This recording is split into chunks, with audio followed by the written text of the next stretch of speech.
Olha, você já ouviu falar numa situação que parece ser bem mais comum do que a gente imagina na seara trabalhista, que é quando um funcionário solicita o desligamento da empresa, mas ele pede ao patrão para ser demitido. Na verdade, ele está se demitindo, mas pede ao patrão para que ele o demita. O que é que acontece a partir daí? Ele tem acesso a tudo aquilo que diz respeito à rescisão do contrato de trabalho, porque é o que está acontecendo. Mas isso é legal? Pode? Não pode? Quem está cometendo um crime? É o trabalhador porque pediu? É o empregador porque fez? Os dois? Bom, esse é um assunto para o advogado trabalhista e empresarial, doutor Henrique Messias. Bom dia, doutor. Bom dia, Elias. Bom dia aos ouvintes da CBN. Satisfação falar com um amigo novamente. Bem, meu amigo, que situação, hein? Bom, eu estou saindo, mas peço para que você me demita. A partir daí a gente tem uma série de reflexos, não é? Isso, Elias.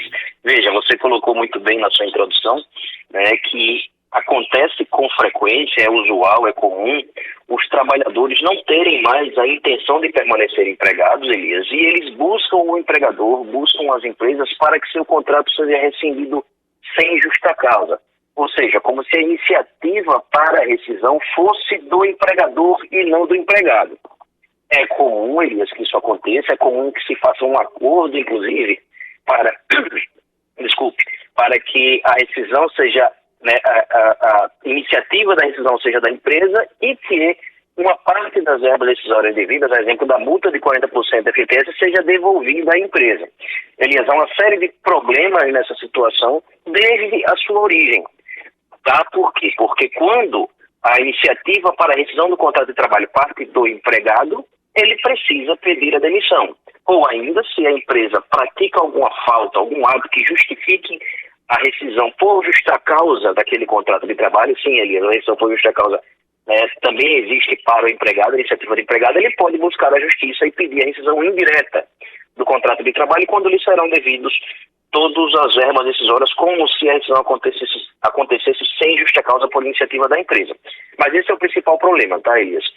A gente precisa entender que quando o trabalhador tem a intenção de rescindir o contrato, ele precisa partir dele essa iniciativa, e essa iniciativa prevista na legislação é quando ele pede demissão, que não é um pedido, é um comunicado.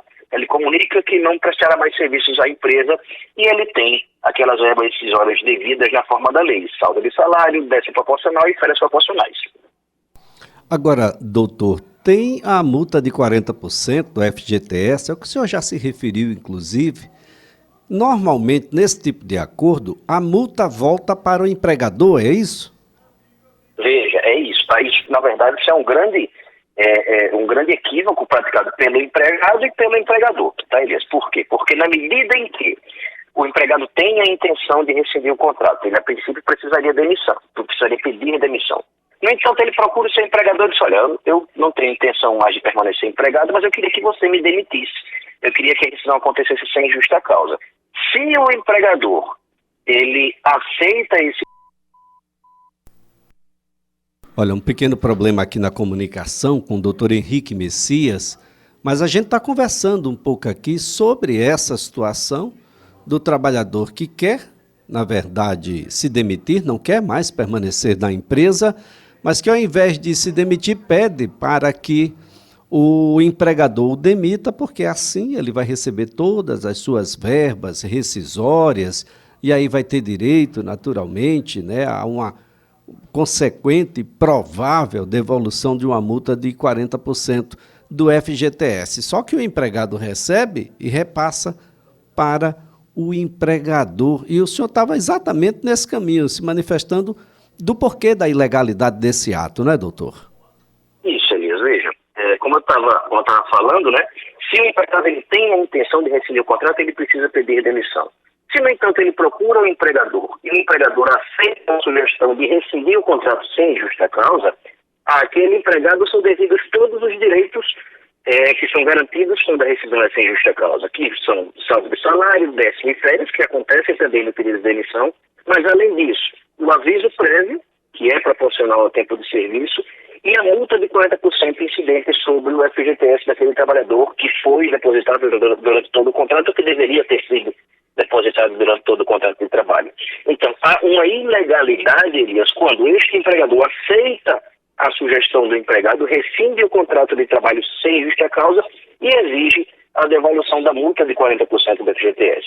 Ou a rescisão acontece pelo pedido de demissão do empregado, e ele receberá saldo de salário, 13º proporcional e férias, ou através de rescisão sem justa causa da empresa, que além disso ele deve receber aviso prévio, multa de 40%, sacar o FGTS, receber o seguro-desemprego, e a empresa não pode solicitar a devolução dessa multa. É sim uma ilegalidade, e essa ilegalidade deve ser combatida e afastada. Agora, doutor, nesse caso a gente sai de direito trabalhista e vai aí para o direito penal, é isso? Veja, não temos um tipo penal específico, tá, Elias? O que a gente tem houve uma devolução de um valor que seria devido em virtude das verbas decisórias que necessariamente precisam ser pagas, e como o empregado devolveu esse valor à empresa, ele pode buscar um colega advogado, o sindicato, o Ministério do Trabalho, para que esse valor, essa multa de 40% que ele foi obrigado a devolver à empresa, seja devolvido pela empresa ao empregado, porque é um direito do empregado a partir do momento que isso não acontece sem justa causa, e pode também pleitear uma indenização por danos em virtude disso. Mas, Elias, me permita reforçar mais uma vez. Se a intenção é do trabalhador de rescindir o contrato, ele precisa pedir a demissão, que é o que está previsto na legislação. Olha só, isso pode ser entendido também como um crime de estelionato, doutor? A partir do momento que o empregador ele faz isso, ele faz uso de subterfúgios para ludibriar e enganar o empregado, isso pode sim ser entendido como um crime de estelionato. Mas, a princípio, isso não acontece. A princípio é um acordo, como a gente já bem colocou lá desde o início. E esse acordo é ilegal. É importante a gente destacar também, Elias, que desde 2017, com a reforma trabalhista, existe hoje a possibilidade, que não existia anteriormente, do contrato ser recebido através de acordo entre as partes. E aqui sim a gente tem uma possibilidade de rescisão quando as partes, as duas, têm a intenção em rescindir o contrato, e as verbas devidas serão distintas do pedido de demissão e também da rescisão sem justa causa por iniciativa da empresa. Nesse caso, Elias, o trabalhador recebe saldo de salário, 10º proporcional, férias proporcionais, a metade do aviso prévio e a metade dessa multa de 40% da FGTS, ou seja, 20%. A metade. E é isso que talvez afaste, né? Fica mais vantajoso se eu receber tudo. Aí a gente faz esses acordos que são ilegais. Mas olha, quem não quiser passar aperto, o doutor Henrique Messias está colocando aqui, tem lei, reforma trabalhista 2017, criou a rescisão em comum acordo, não é, doutor? Mais vale receber legalmente aquilo que está em lei do que correr o risco de ser flagrado numa fraude trabalhista. Eu vou aqui me arriscar, e depois o doutor Henrique me corrige, mas pode ser considerado uma fraude trabalhista, uma prática que não vai ao encontro daquilo que é legal, daquilo que existe numa prática que seria uma prática menos danosa, doutor. Isso, Elias. Lembrando, e aqui sim a gente tem um tipo penal específico, que quando acontece essa rescisão sem justa causa por iniciativa da empresa, para que o trabalhador receba o seguro-desemprego, a gente sabe que infelizmente acontece, se faz a rescisão do contrato de trabalho, se simula, na verdade, uma rescisão, para que aquele trabalhador tenha acesso ao seguro-desemprego e ele continue trabalhando na mesma empresa. Aqui a gente tem um tipo penal, tá, Elias? Então, se há a rescisão do contrato de trabalho, o trabalhador continua trabalhando para a empresa após a rescisão e ele fica recebendo seguro-desemprego nesse período, existe um tipo penal específico e tanto o empregador quanto o empregado podem ser responsabilizados.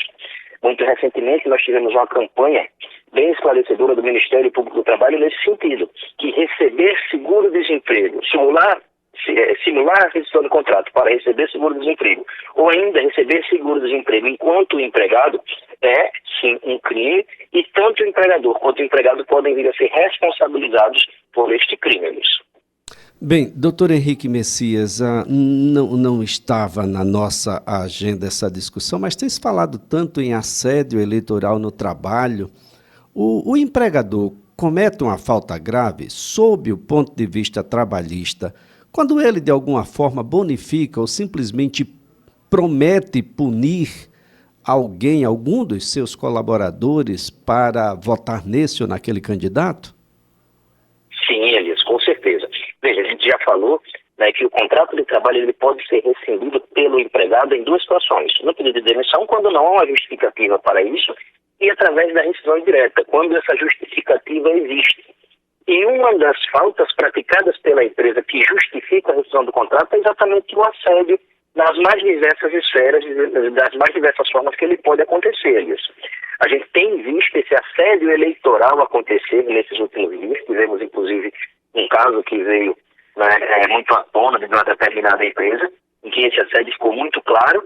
E se esse assédio existe, se o empregado tem a prova, consegue comprovar que o assédio aconteceu, ele pode buscar a Justiça do Trabalho, através de um colega advogado, através do sindicato, para pleitear a rescisão do seu contrato de forma indireta, rescisão indireta. E nesse caso, Elias, ele vai receber todas as verbas que lhe seriam devidas, como se o contrato ele tivesse sido rescindido sem justa causa pela empresa.